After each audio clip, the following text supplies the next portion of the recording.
ठीक है। Question number 3 है एक्सरसाइज 8.2 का, क्या find the nth term of the AP. इस एपी की nth टर्म फाइंड करनी है। बहुत सिंपल क्वेश्चन है। एपी लिख लेते हैं, क्या दी है एपी 11 8 5 2, ठीक है, एंड सो ऑन। इस तरह से एपी आगे बढ़ रही है। क्या पूछा nth टर्म। nth टर्म का क्या फार्मूला है, nth टर्म का ये फार्मूला tn क्या होगा a plus n minus 1 into D. बस n टर्म आ जाएगी, n की जगह n ही रहने देना है। a और d की वैल्यू यहाँ से फाइंड कर लो जो एपी गिवन है। a की वैल्यू जो फर्स्ट टर्म है हमारी 11, d की वैल्यू क्या होगी second term minus first term, और ये कितना आएगा -11 प्लस 8 कितना आएगा -3। ये वैल्यू इसमें पुट करते हैं हम, देखना n टर्म क्या आएगी। a की जगह 11 प्लस n माइनस 1, d की जगह कितना -3। -3 की मल्टीप्लाई करते हैं 11 एज इट इज, -3 की n से करेंगे -3n, -3 की -1 से करेंगे +3, मल्टीप्लाई करते हैं जब माइनस से माइनस कैंसिल हो जाता है। यहाँ पे 11 और 3 प्लस के हैं तो प्लस कर दिया 14 माइनस कितना 3n। ये आ गई हमारी क्या nth टर्म आई है हमारी। इस एपी की nth टर्म ये है। एक तो ये हमारा फर्स्ट पार्ट हो गया। आगे क्या पूछा, right the recursive rule for this AP. इस एपी के लिए रिकर्सिव रूल क्या है। रिकर्सिव रूल क्या होता है, रिकर्सिव रूल होता है कि टर्म आपस में, जैसे फर्स्ट टर्म हमने लिख दी, इसकी क्या है फर्स्ट टर्म 11, ए से भी डिनोट कर दे कई बार t1, t फर्स्ट का मतलब है फर्स्ट टर्म है इसकी। तो जो सेकंड थर्ड ये कैसे रिलेट हैं आपस में, वही रिकर्सिव रिलेशन होती है। जैसे मैं इसको सेकंड टर्म को कैसे लिखूंगा, t2 को मैं ऐसे लिख सकता हूँ क्या 11 -3 करके। -3 क्यों किया मैंने, d की वैल्यू थी, 11 -3 किया तो कितना आ गया ये 8 आ जाएगा, सेकंड टर्म आ जाएगी हमारी। अब मैं 11 को ध्यान से देखना, रिकर्सिव रूल यहीं से आएगा। 11 को मैं t1 लिख सकता हूँ ना, t1 और -3। इसमें मैंने क्या किया t2 इक्वल 11 की जगह मैंने रख दिया t1 -3। ये क्या है सेकंड टर्म है फर्स्ट टर्म की उसमें फॉर्म में आ गई हमारे पास। ठीक है, क्या करेंगे अब, अगर मैं इसको यहाँ पे tn लिखूं, ठीक है -3, तो ये क्या एक ज्यादा है n+1 है, यही रिकर्सिव रिलेशन है। इस तरह से रिलेशन हम रिकर्सिव फाइंड करते हैं। क्या है tn+1, यानी नेक्स्ट टर्म जो होगी क्या होगी tn-3। अच्छा यहाँ पे क्या पुट कर सकते हैं n की जगह, अगर पूरा लिखते हैं हम n की जगह, ये किससे 1 तो हमने दे दी, ये 2 के लिए फिर 1 रखूंगा, यहाँ 2 हो जाएगा, यहाँ पे 1, यानी n greater than equal to 2, यानी n की वैल्यू 2 के बराबर या उससे बड़ी रखते जाएंगे तो इस रिलेशन से हम ये सारी टर्म आगे की फाइंड कर सकते हैं। ठीक है, ये रिकर्सिव रिलेशन है इसकी, इस तरह से हम ये देते हैं। एक्सरसाइज का 8.2 का क्वेश्चन नंबर 4 देखते हैं अभी। क्या दिया इसमें, an AP consists of 50 terms. एक एपी में 50 टर्म है, in which the third term is 12, तीसरी टर्म क्या दी है 12, and the last term is 106। Last term 106 है। कितनी टर्म इसमें कितनी थी 50 टर्म थी, तो इसका मतलब लास्ट टर्म का मतलब है 50th टर्म दी है ये हमें। एक तो ये इसमें नोट करने वाली बात है, ठीक है ना, लास्ट टर्म यानी कि 50th टर्म कितनी है 106। और क्या दिया है इसमें थर्ड टर्म t3, वो क्या दी है 12, ये दिया है, ये लिख लेते हैं हम। एक तो थर्ड टर्म दी है 12 और लास्ट टर्म यानी 50 टर्म है तो t5 5 नहीं 50th टर्म क्या दी है 106। क्या फाइंड करना है 29 टर्म। इन दोनों इक्वेशन से हम पहले ए और डी फाइंड करेंगे। ए और डी आने के बाद किसी भी एपी का कोई भी टर्म पूछे फाइंड की जा सकती है आराम से। तो इसके लिए देखो t3 को क्या बताया था, tn का क्या फार्मूला है, tn का है a plus n-1 into D.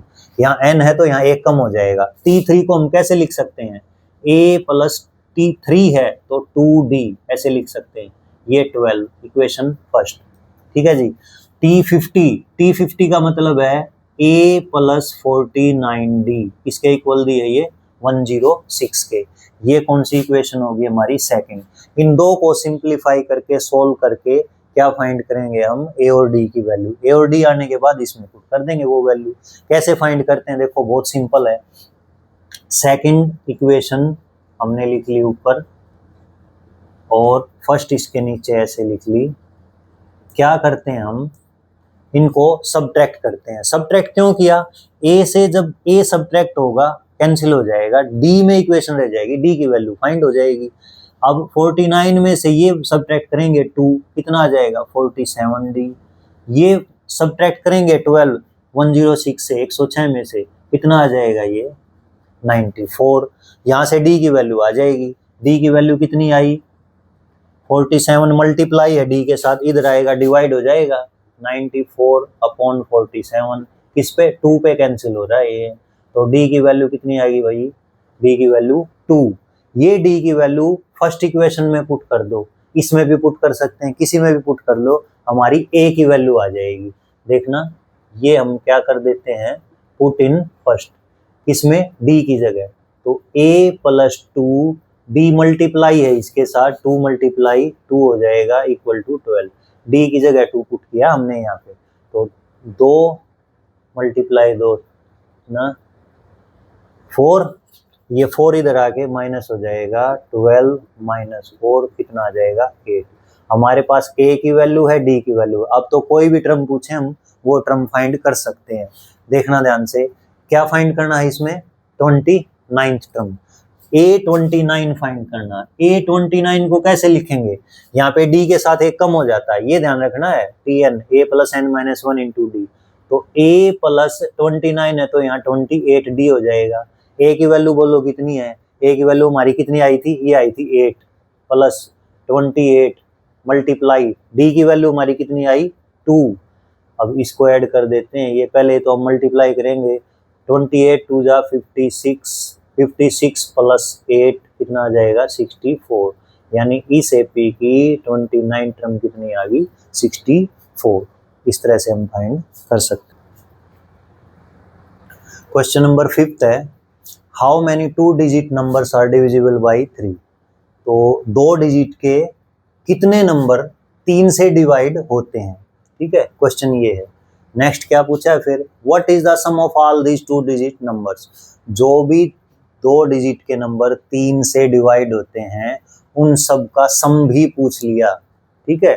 तो सम का फार्मूला ना, सम का किसी एपी के मैंने बताया था, जो जब बेसिक बताए थे इनके, एक तो nth टर्म का तो फार्मूला होता है इसमें a + n - 1 × d, और Sn का मतलब है n, जो फर्स्ट n टर्म्स हैं उनका सम हम कैसे फाइंड करते हैं, n/2 2a + n - 1 × d, ठीक है। इसमें लास्ट टर्म का भी है, वो भी लिखवाया था। इसको हम इससे भी इसका यूज भी कर सकते हैं इस फार्मूले में, जो फर्स्ट n नेचुरल नंबर है ना उनका सम क्या होता है, n + 1/2। ये भी याद रखना है, हम इसकी हेल्प से भी इनका 2 डिजिट का जो सम है वो कर सकते हैं, केवल इसकी हेल्प से भी कर सकते हैं, इसकी हेल्प से भी, मैं दोनों की हेल्प से करवाऊंगा।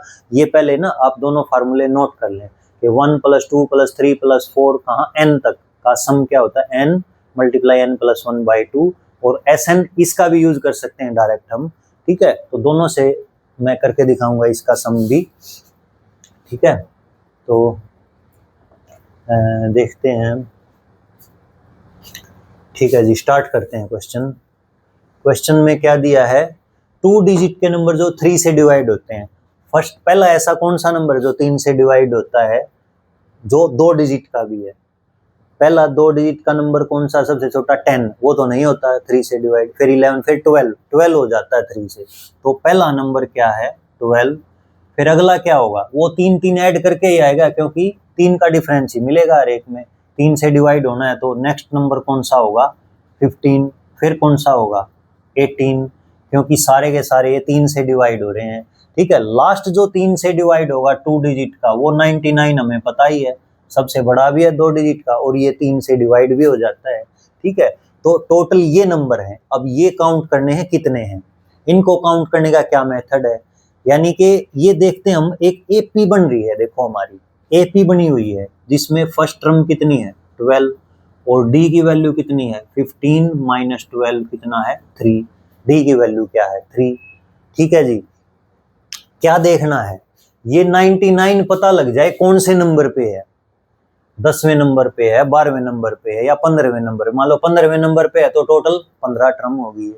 तो इस एपी की कौन सी टर्म 99 है अभी ये पता करना है, तो हमें पता लग जाएगी टोटल ये इतनी टर्म है। तो उसके लिए हम क्या मान लेते हैं इसको कि nth नंबर पे है, ये nth टर्म है इसकी, तो लेट कर लिया हमने, लेट 99 बी द कौन सी nth टर्म, इस एपी की nth टर्म मान ली। और nth टर्म को हम कैसे लिखते हैं, tn करके लिखते हैं। tn का फार्मूला लिखो, क्या फार्मूला है tn का, a plus n minus 1 into D, ये किसके इक्वल 99 के। a और d की वैल्यू रखो जी, ये आई हुई है, a और d की वैल्यू यहाँ पुट करते हैं। a की जगह कितना रखें 12 प्लस n माइनस 1, डी की जगह कितना 3, ये कितना हो गया 99, ठीक है। और 12 पहले उधर लेके जाओ, यहाँ से n की वैल्यू फाइंड करनी है हमने, तो 99 माइनस 12 कितना आ जाएगा ये 87 और ये 3 मल्टीप्लाई है तो इधर आके डिवाइड हो जाएगा, यानी 87/3। तो 3 से कैंसिल करो 29, n माइनस 1 की वैल्यू कितनी आ गई 29 माइनस 1 इधर आके प्लस हो जाएगा +1, n की वैल्यू कितनी आ गई 30। इसका मतलब क्या है 30th नंबर पे, ये टोटल 30 टर्म्स हैं, ठीक है। टोटल कितनी टर्म है हमारी ये 30, तो 30th क्योंकि ये क्या माना था 99, 30th टर्म, ये nth टर्म सॉरी, n की वैल्यू कितनी आई 30, यानी 99 क्या है इसकी 30th टर्म है। तो हमें पता लग गया टोटल 30 टर्म ऐसी हैं, 30 टर्म ऐसी हैं इस एपी में जो कि 3 से डिवाइड हो रही हैं और 2, ठीक है, 2 डिजिट की हमने ली हैं सारी। अब आगे क्या फाइंड करना है, इन सब का सम। अब हमें ये पता लग गया, ए तो पता ही था, डी पता था, एन भी पता लग गया कितनी है ये सारी, एन कितनी है, ठीक है, ठीक है जी। अब देखते हैं टोटल 30 टर्म्स हैं 2 डिजिट की जो 30 से डिवाइड होती हैं, लिख भी सकते हैं इसको। What is the sum of all these, देखो सम फाइंड करते हैं इनका, मैं ये इरेज कर रहा हूं और सम वाले फार्मूले में रखेंगे ये वैल्यू। तो n की वैल्यू 30 है, a की 12, d की 3। हम क्या करेंगे अभी टोटल सम फाइंड करना है जी इनका, जितनी भी डिजिट हैं हमारे पास, ये कितनी डिजिट हैं, ये कितनी डिजिट हैं अभी फाइंड किया था हमने 30, ये 30 डिजिट नहीं 30 टर्म्स हैं ये सारी, ठीक है, 2 डिजिट की। तो Sn वाले फार्मूले में रख देंगे n/2 2a plus n minus 1 into D. n की जगह 30 रखो, a की जगह 12, d की जगह 3, आंसर आ गया हमारा। देखना ध्यान से, n की वैल्यू कितनी 30/2, 2 मल्टीप्लाई a की वैल्यू कितनी है 12 plus n minus 1, 30 minus 1 29 multiply d की वैल्यू कितनी है 3। ये देखना ध्यान से, 2 से ये कैंसिल करो 15 और 12 2 जा 24, 29 3 जा 87, देखना ठीक है 87, ये कितना आ गया 15, ऐड करो ये 111 और 15 की मल्टीप्लाई कर दो, इन सब का सम आ जाएगा, कितना आ जाएगा 1665, 1665, ठीक है। ये हमारा क्या आ गया टोटल, इनका सम आ गया। इसको हम दूसरे तरीके से और फाइंड करते हैं। दूसरे तरीके से कैसे, जो मैंने ये फार्मूला बताया था कि जो फर्स्ट, चलो मैं यहाँ लिख देता हूँ, इसको इरेज कर रहा हूँ इधर से, ए की वैल्यू यहाँ लिख रहा हूँ 12, डी की 3 और एन कितना आया था हमारा 30, ठीक है जी।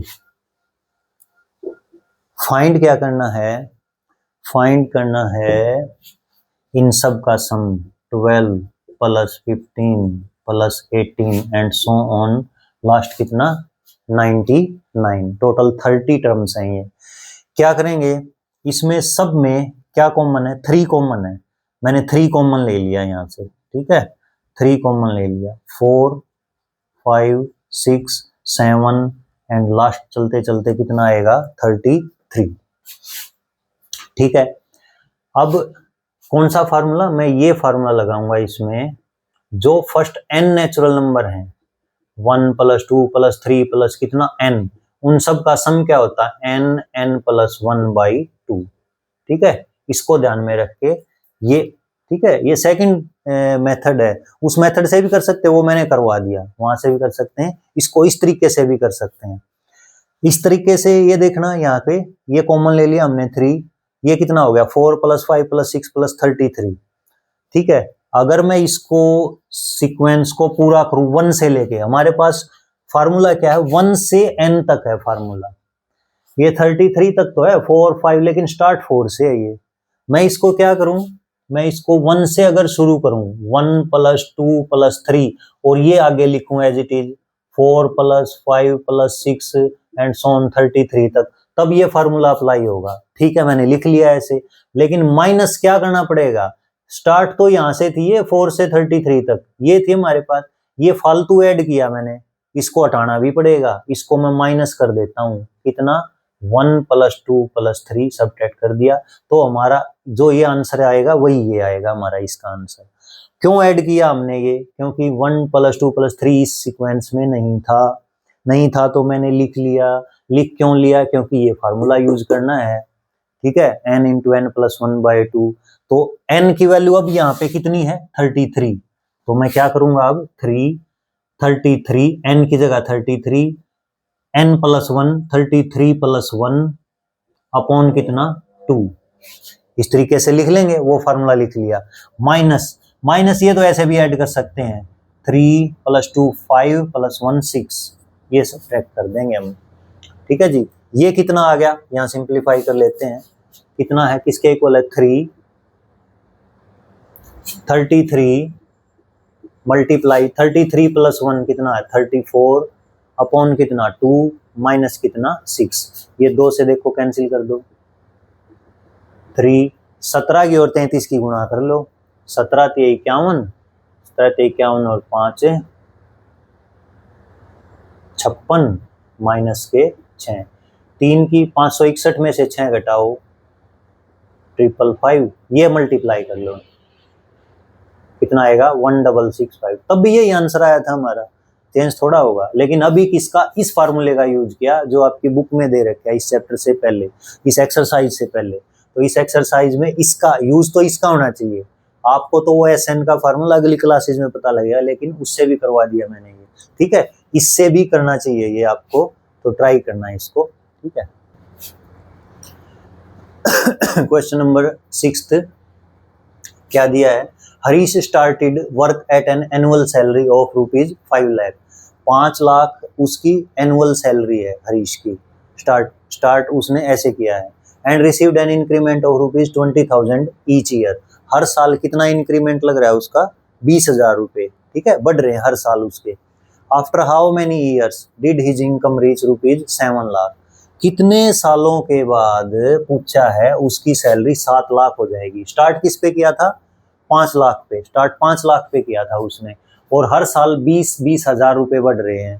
ठीक है, तो 7 लाख कौन से ईयर में होगी, इसको एपी की हेल्प से करते हैं, ऐसे भी सिंपल है, ऐसे भी पता लग जाएगा, लेकिन एपी की हेल्प से करते हैं। यानी स्टार्टिंग में कितनी है उसकी सैलरी ₹5, ठीक है 5 लाख, फिर 1 साल के बाद कितनी होगी,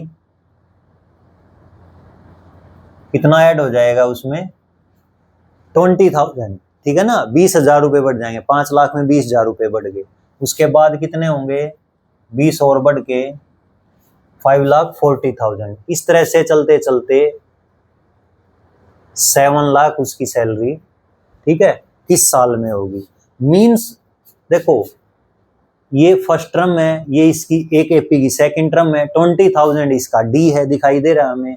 ठीक है, और वो बढ़ते बढ़ते कितनी 7 लाख, यानी एन की वैल्यू ही फाइंड करनी है कि कौन से साल में इसकी सैलरी 7 लाख होगी। ठीक है, 7 लाख के करीब 7 लाख होगी, एन की वैल्यू फाइंड करनी है कौन से साल, जब भी ऐसे ना कौन सी टर्म है इसकी, तो एन की वैल्यू फाइंड करते हैं हम, और एन की वैल्यू वही टीएन में रखते हैं। ठीक है, टीएन में ए और डी रख देंगे, और टीएन की जगह ये 7 लाख रख देंगे। हम मान लेते हैं कि nth ईयर आफ्टर, ठीक है, इसकी सैलरी 7 लाख हो जाएगी, तो उसको हम इस एपी की nth टर्म ले लेते हैं। nth टर्म को ऐसे लिखते हैं हम टीएन, ए की वैल्यू निकाल लो, यहाँ कितनी है 5 लाख। डी की वैल्यू कितनी है, दे भी रखा है 20,000। क्या किया हमने, इसमें से ये सब्ट्रैक्ट कर दिया, वैसे भी दिया है हर साल कितना इंक्रीमेंट है 20,000 का, तो डी की वो वैल्यू होगी। टीएन का क्या फार्मूला है, A plus n minus 1 into d, वो कितना है 7 लाख। ए और डी की वैल्यू पुट करो, ए की वैल्यू ये, डी की वैल्यू ये, टीएन की जगह कितना ये रख ही दिया हमने, ठीक है ना, टीएन का ये फार्मूला है ही। ए की जगह कितना रख दिया हमने 5 lakh plus n minus 1, D की जगह कितना 20,000, ये कितना 7 लाख, ठीक है जी। पहले 5 लाख इधर लेके आओ, सब्ट्रैक्ट करो इसमें से 5 लाख, जब 5 लाख इधर आएगा तो यहाँ पे n माइनस 1, ये कितना है 20,000 इक्वल टू 7 लाख माइनस के 5 लाख, कितना आ जाएगा इधर 2 लाख, ठीक है 2 लाख आ गया इधर n माइनस 1, और ये कितना है 20,000। क्या करेंगे हम 20,000 मल्टीप्लाई n माइनस 1 के साथ इधर आके डिवाइड हो जाएगा, तो n माइनस 1 कितना आ गया ये डिवाइड बाई 20,000, तो ये कैंसिल करो, 10 पे कैंसिल हो जाएगा, यानी n माइनस 1 10, n की वैल्यू 10 प्लस 1 कितना आ जाएगा 11, मतलब 11 ईयर्स आफ्टर इसकी सैलरी कितनी हो जाएगी 7 लाख, ठीक है 11th ईयर में इसकी सैलरी 7 लाख पे चली जाएगी, ठीक है। क्वेश्चन नंबर 7 क्या है, a child arranges marbles in rows so that the first row has 1 marble, the second row has 2 marbles and the third has 3 and so on.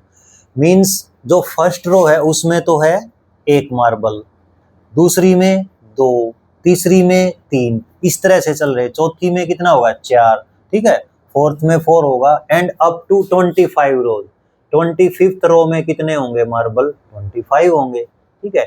क्या पूछा है, how many marbles does the child use in all, total कितने marble हैं ये, यानी हमें क्या find करना है, इनका सम फाइंड करना है, तो यानी कि ये फाइंड करना 1 plus 2 plus 3 and so on कितना 25। मैंने बताया था फर्स्ट n नेचुरल नंबर का सम, उसी फार्मूले का यूज कर लो, बहुत सिंपल है, फर्स्ट n नेचुरल नंबर यानी 1 plus 2 plus 3 and so on n तक का सम, ये क्या फार्मूला था n प्लस 1 डिवाइड बाई 2, ये फार्मूला था।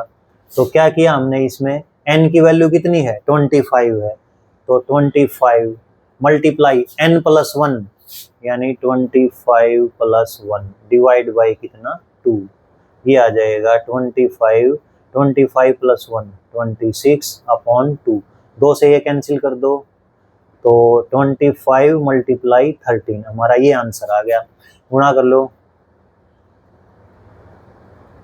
कितना आ जाएगा ये 325, तो टोटल मार्बल्स कितने हैं 325।